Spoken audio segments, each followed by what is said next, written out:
Welcome to this heart-opening yin yoga practice. Before we get started, you will need 2 blocks. Thick books or other objects may work, but please make sure they are comfortable and stable enough to support your body weight. This is also optional, but I suggest a blanket and several bolsters or pillows to make the postures work for your body today. You may begin in a comfortable seated position. Now rest your hands comfortably on your knees, palms facing up, and rest your eyelids half to a quarter closed. To initiate this practice, I invite you to join me in one single sound of Om together. Or if you prefer, simply open your throat and hum along, or choose to sit in silence.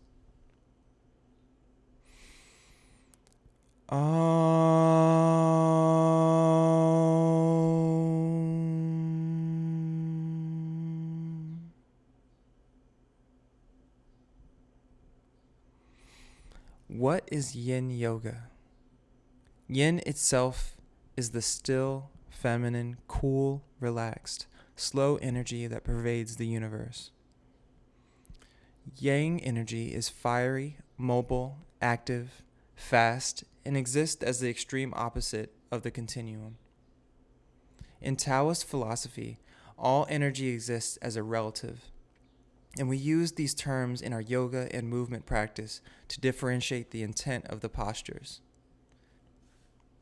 Yin is a gentle form of yoga that has its roots in ancient Chinese and Indian philosophy. Yin balances the yang that is centered in yoga practices such as hatha, vinyasa, and hot yoga.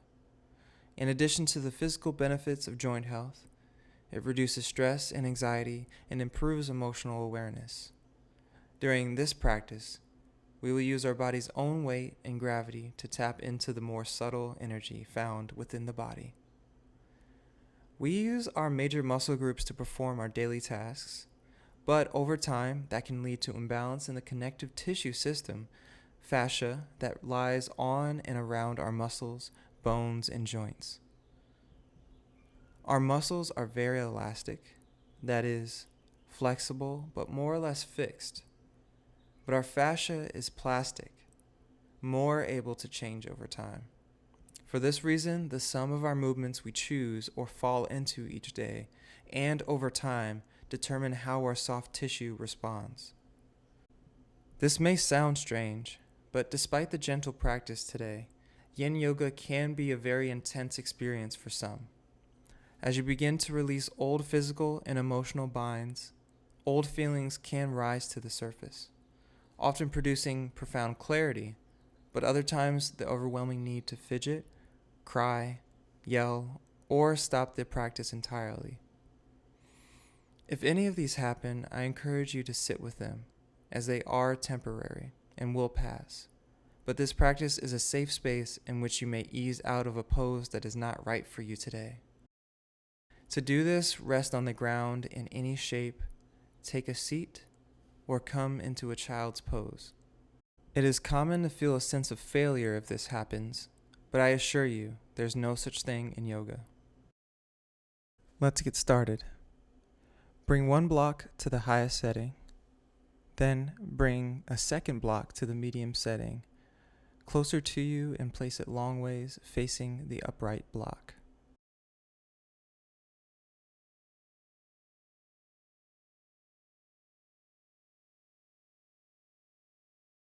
Bring the bottom edge of the closer block just beneath your shoulder blades, and allow the top block to catch the back of your head at the base of your skull.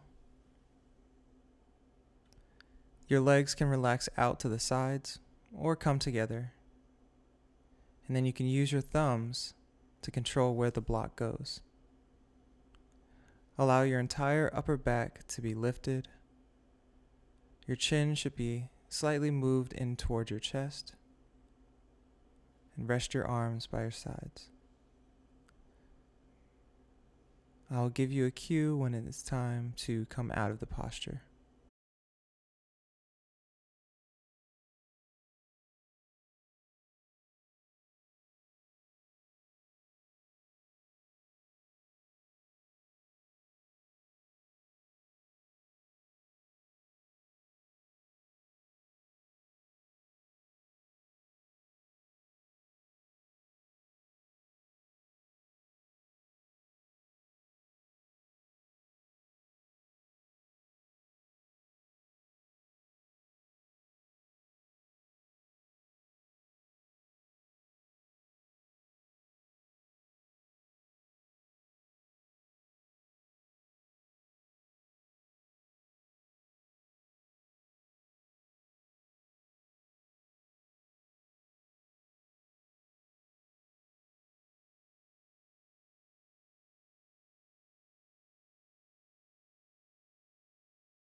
begin to move your fingers and your toes.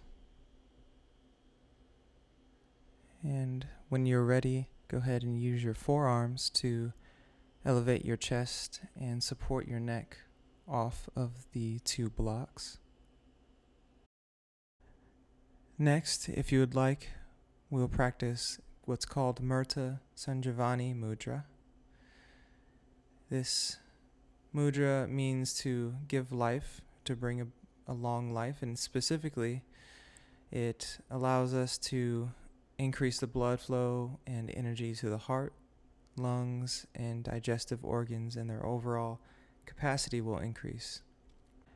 In order to perform this, fold your index finger at the base of your thumb and press the second portion of the index finger with your thumb.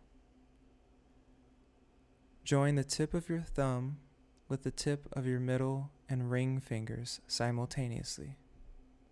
Rest your hands on your knees. Keep your little finger extended.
And you may release your hands from that position and place them back on your palms, on your knees, and we'll transition to our next pose, square.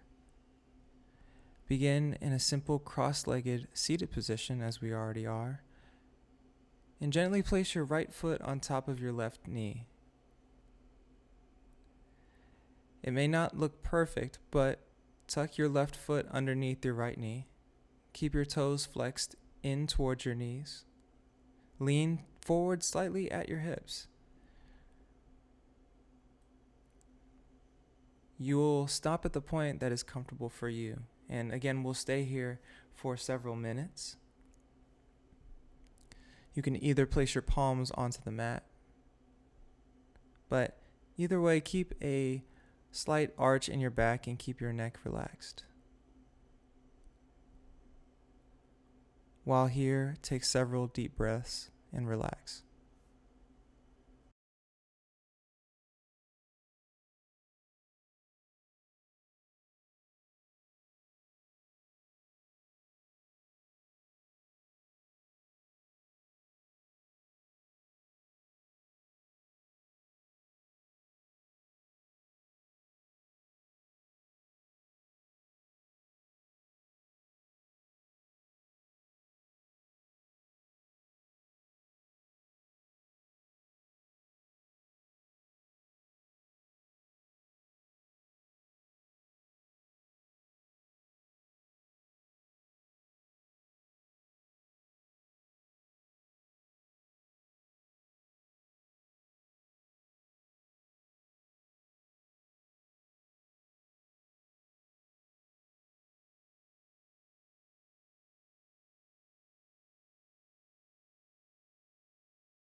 To come out of this pose and transition to the other side, press your palms into the mat and gently uncross your legs.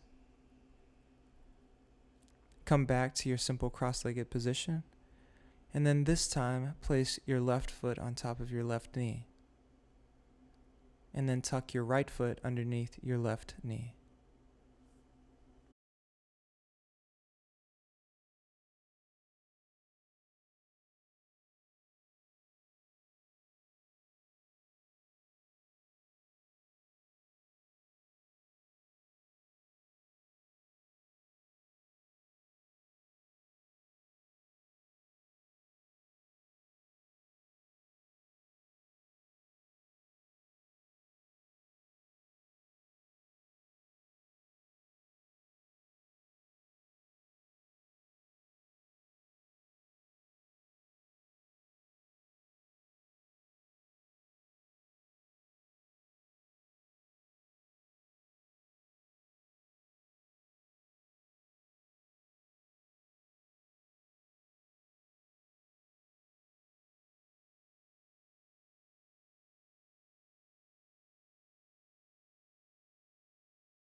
This next pose transition will be featured by our guest, Arjuna, who's now entered the frame.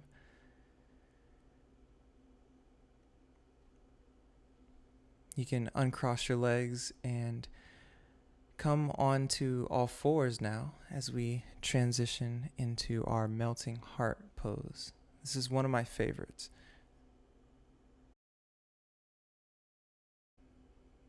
Melting heart is a great chest, shoulder, and spine stretch. If you have any injuries of your knee, you can place the blanket underneath yourself. And you can also place a block or a folded blanket underneath your forehead if that suits you. Begin in the tabletop position and position your hands and knees appropriately. Slowly walk your hands forward and lower your chest to the ground. Relax your forehead towards your mat. Extend your arms forward as far as comfortable for you and let your palms rest on the mat.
to come out of this pose, slowly walk your hands back towards your torso and into your tabletop position.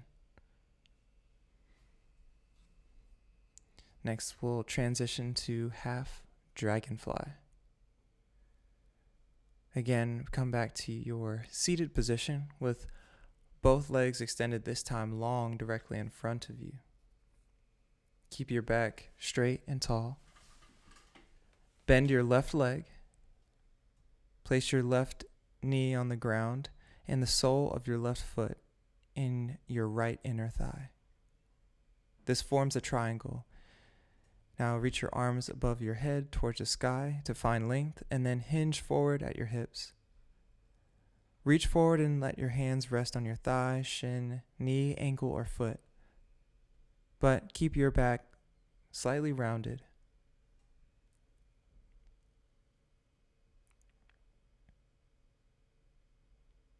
It's always a good idea to remind yourself to hinge forward at the hips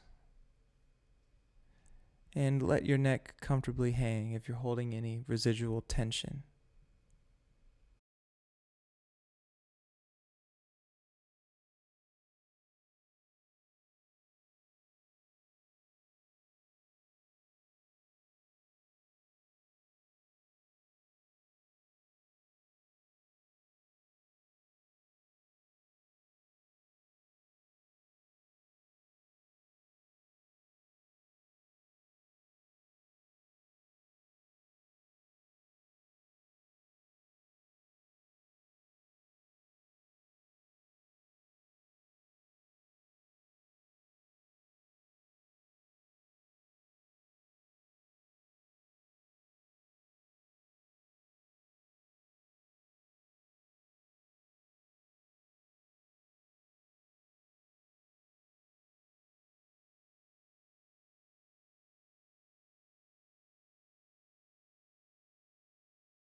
Now we'll go ahead and switch sides by doing the exact opposite. Extend your left leg and bring your right foot into your left inner thigh.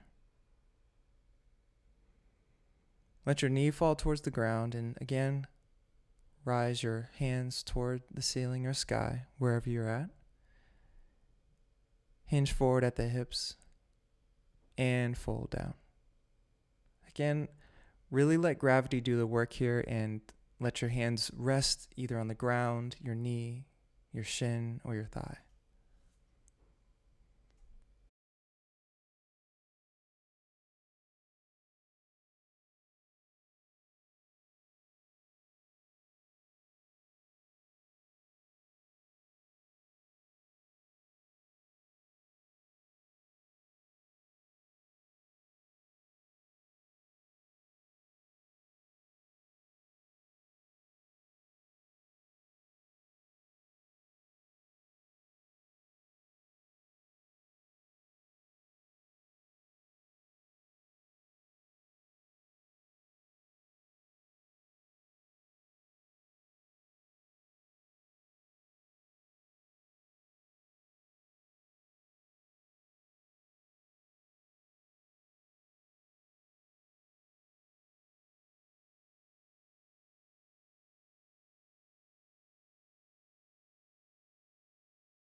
And now allow yourself to come up once more.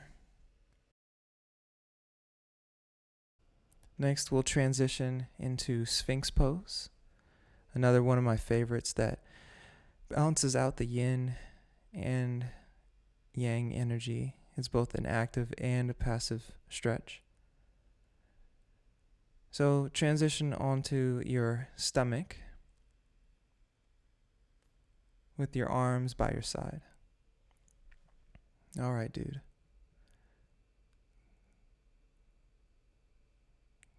Obviously very interested in what's going on. At this point, you can allow your legs to be hip width distance apart and rest on the tops of your feet. Bend your elbows so that your forearms are pressed down onto the mat and press your palms into the mat. Spread your fingers wide. Lift your chest and upper body coming into a slight back bend. Bring your shoulders up, back, and then down again for a correct alignment. And work to keep your upper body relaxed. This is what makes this pose so challenging, is that you are both pushing and relaxing each individual muscle in your back. Once you are in a good position, relax your neck and gaze softly downward.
Clearly, our guest is here to stay. It's never a bad idea to take a moment to just appreciate and acknowledge any distractions or any things that come up in your daily practice. In this case, we took a couple minutes to just relax and give Arjuna the respect and attention he deserved.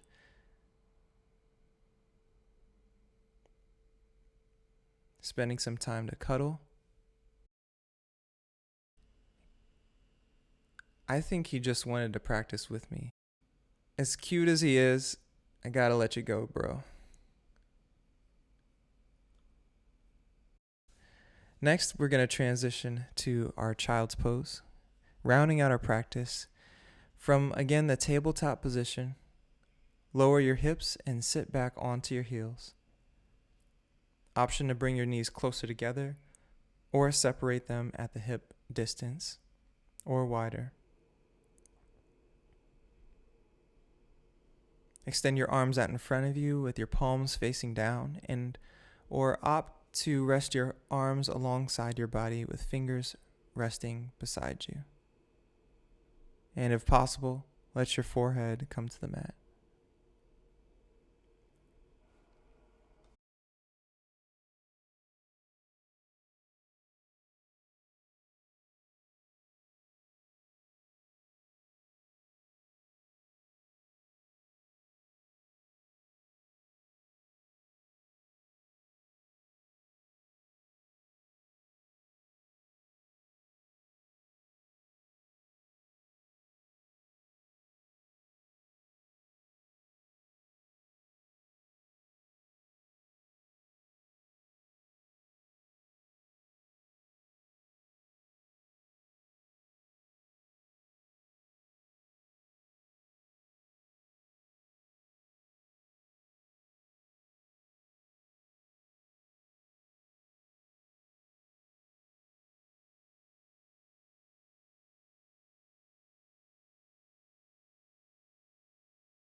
For an added variation, you will see that I am walking my fingers over towards each side from center.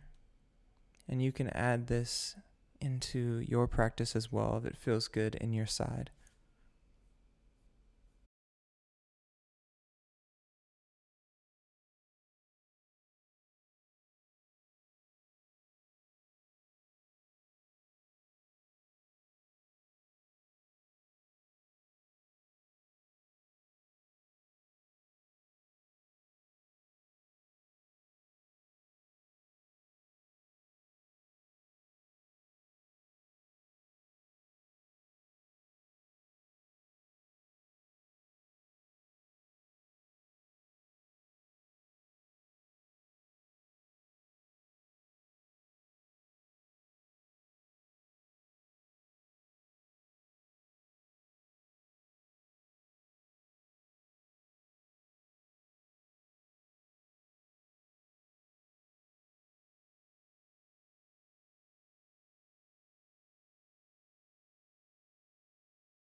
Okay.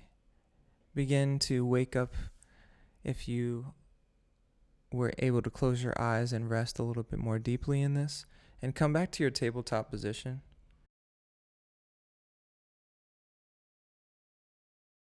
And we'll transition into our shoelace pose. This one can be a bit challenging for the hips. If you do have severe hip or shoulder injuries, you can do this pose mindfully or with caution, but we'll bend our knees and place your right knee on top of your left knee.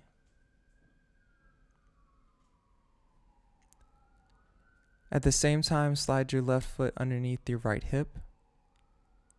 Bring both of your feet about equal distance from your hips and sink evenly into your sits bones. To deepen the pose, you can tilt your torso forward towards your knees. Allow your fold to come from the hips, though. Your arms can rest on your knees, or, if you'd like, extend them out in front of your body.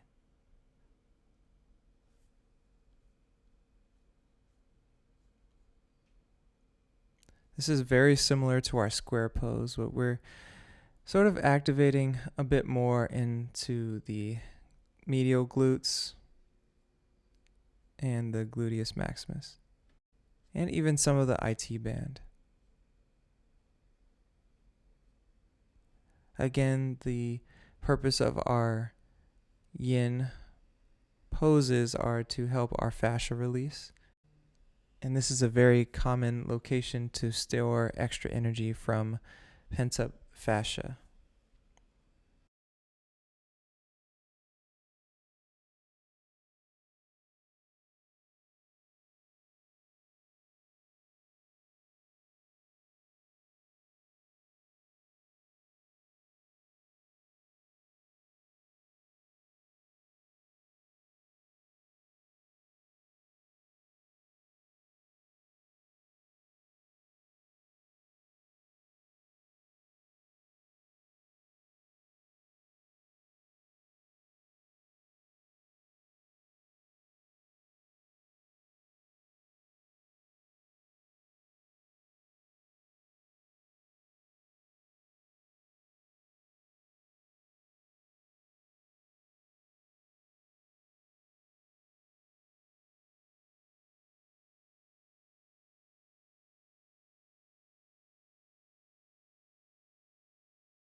And of course, we will transition to our left side now.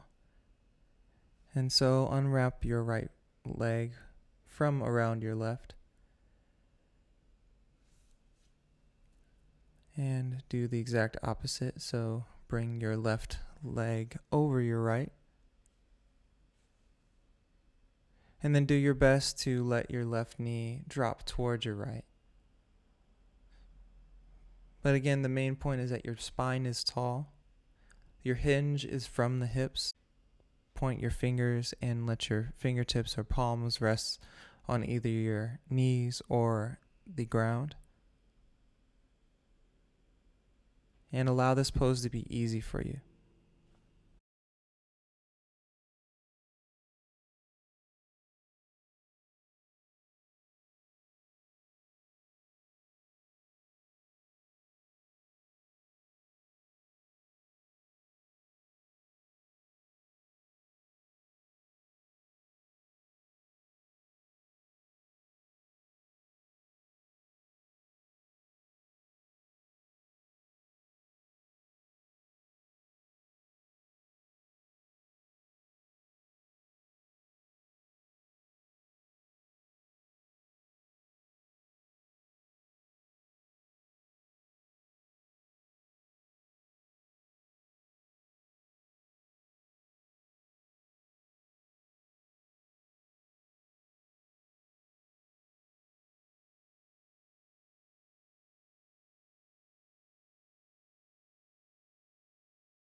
At this point, we can transition out of that pose.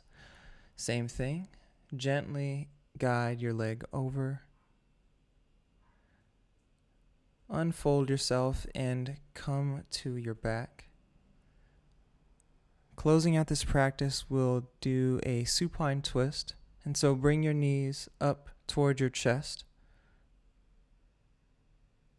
with your knees bent and give them a hug in. Then allow your legs to gently fold over to the right in the same position. As low on your spine as possible, keep resting on the mat.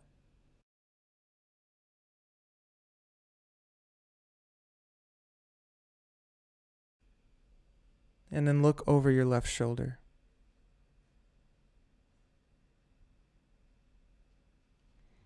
The goal is to keep your tailbone pressed to the mat.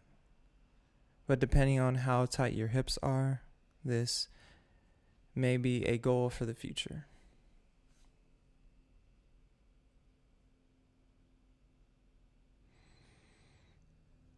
The options are to tee your hands out, cactus, or place same side arm on the outside of your knee.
And now bring your knees back towards the center. Give yourself a nice big hug. And then let your knees drop over to the left this time.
Bring your knees in again.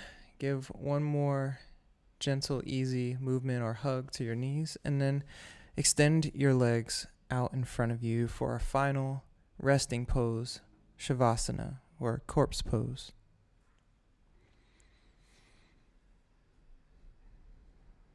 As you lie on your back, bring your arms by your side and palms facing up towards the sky.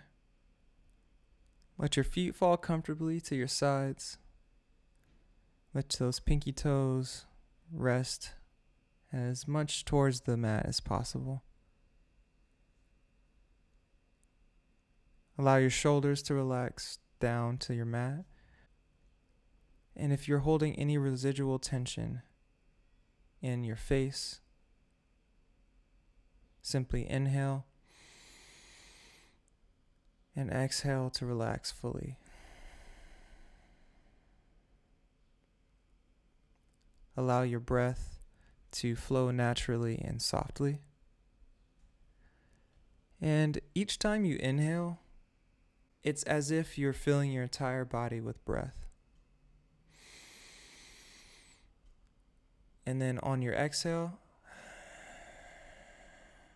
surrender just 10% more to the earth.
At this point in the practice, this is an excellent point to reflect, to integrate everything that you've thought about, what arose, if anything, during your practice, and what that means, and how you will carry that lesson, that thought, that piece of yourself that arose into your daily life. Doing the practice is one thing, but addressing what your body is telling you, what your mind chatter is telling you, is another, and helps you maintain your practice.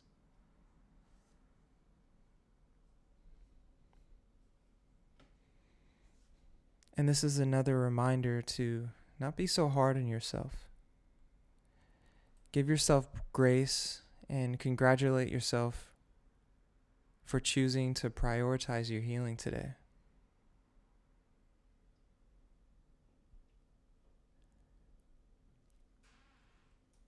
By accepting this practice, you've chosen for yourself non-judgment and self-love.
Begin to move, to wake yourself up from this meditation by wiggling your fingers and your toes. Move your head and neck gently and choose your right side today to roll over. And then as you're ready, push yourself up back into your seated position to close the practice out.